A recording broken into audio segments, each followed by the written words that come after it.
సంగారెడ్డి జిల్లా ఆదోల్ జోగిపేట మున్సిపాలిటీలో double bedroom వివాదం చోటు చేసుకుంది. ఇళ్లలో లేని వారికి ఎంక్వైరీ చేసి మున్సిపల్ అధికారులు నోటీసులు ఇచ్చారు. అయితే ఆర్టీఓ కార్యాలయాన్ని ముట్టడించిన లబ్ధిదారులు నోటీసులు అందుకున్నారు.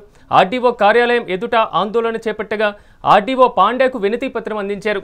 వెంటనే ఇచ్చినటువంటి నోటీసులను వెనక్కి తీసుకోవాలని డబుల్ బెడ్రూమ్ లబ్ధిదారులు డిమాండ్ చేస్తున్నారు.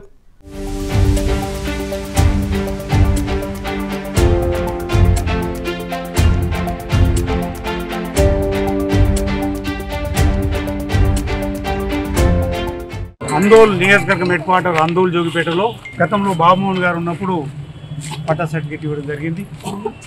దాని తర్వాత నిర్మాణం పూర్తి చేసి క్రాంతి గారి నాయకత్వంలో మరి బీఆర్ఎస్ ప్రభుత్వం నాయకత్వంలో పేద బడుగు బలహీన వర్గాల కోసం ఆ ఇల్లు నిర్మించడం జరిగింది, పూర్తి చేయడం జరిగింది. అక్కడ ఉండే వాళ్ళందరూ ఏదైతే గతంలో రెవెన్యూ వాళ్ళు అందరూ కూడా ఇన్స్పెక్షన్ చేసి వాళ్ళు ఇల్లు లేదు, రూమ్ లేదు అని చెప్పేసి అన్ని ఎంక్వైరీ చేసిన తర్వాతనే వాళ్ళందరికీ కూడా లబ్ధిదారుల లిస్టు తయారు చేసి దాని తర్వాత మనం కళ్యాణ మండపంలో వాళ్ళందరికీ కూడా ఏదైతే చిట్లు తీయడం జరిగింది. ఆ పేదవాళ్లకు వాళ్ళ తర్వాత ఒకరొకరు పోయి దాన్ని ఆక్యుపై చేసుకొని ఈరోజు అక్కడ నివాసం ఏర్పాటు చేసుకోవడం జరిగింది. అందులో ఏదైతే ప్రభుత్వం మారినంత మాత్రాన కక్ష సాధింపు చర్యలు తీసుకోకూడదు.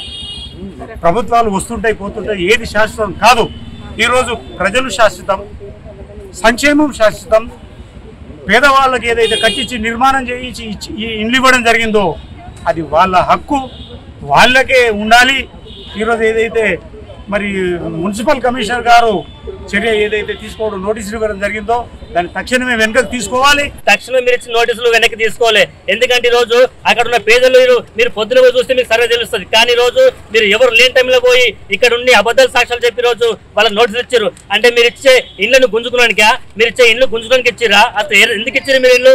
అంటే ఈ రోజు పేదలు ఉన్న ప్రజలు పేదలు ఎవరు అడగరు, ఎవరు అనేటోళ్ళు లేరు. వీళ్ళు ఏం చేసినా వీళ్ళు పడతారు, మేము గుంజుకున్నా తిట్టుకున్నా వీళ్ళు పడతారని ఈ రోజు అధికారులు బెదిరిస్తున్నారు. అందుకే ఈ రోజు మేము సిపిఎం పార్టీ తరఫున హెచ్చరిస్తున్నాము. ఇక్కడ ఉన్న పేదలందరూ వాళ్ళు రకరకాల పనులకు పోతున్నారు, రకరకాల వస్తువులు సంపాదించుకోతున్నారు, రకరకాల కూలి పనులకు పోతున్నారు. కాబట్టి అక్కడ ఉన్న డబుల్ బెడ్రూమ్ లో అందరు అక్కడనే నివసిస్తున్నారు. లాకేసుకుంటే ఆడుండాలి, పొద్దంతా పట్టుకొస్తా కొద్ది ఇంటికి వస్తా. అప్పటిదాకా ఎవరుంటారా?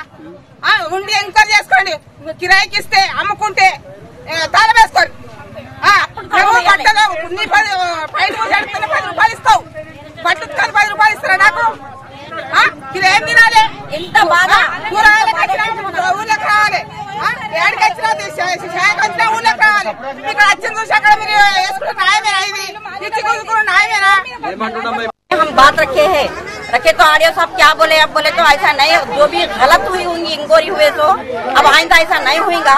और क्या है, जो भी कुछ कहीं भी जाना है करना है तो हमारे को थोड़ा इन्फॉर्मेशन दिए तो हम तुम्हारा बेडरूम तुम लोगों को देते, हम नहीं लेते। दे दिए बराबर. వాళ్ళు పొద్దున 8 గంటలకు పోయి రాత్రి 9 గంటలకు రావచ్చు, 10 గంటలకు రావచ్చు. దానికి సంబంధించి మీరు ప్రతిసారి ఎంక్వైరీ అని మీరు స్టిక్కరించడం ప్రతిదానికి న్యాయం కాదు సార్. మీరు వచ్చే ముందు మాకు ఇన్ఫర్మేషన్ ఇవ్వండి. ఒక గంట ముందు ఇన్ఫర్మేషన్, గంట ముందు ఇంట్లో ఉంటాము. కానీ మీరు ఇన్ఫర్మేషన్ ఇవ్వకుండా మీరు వచ్చి మీరు స్టిక్కర్ వేయడము, మేము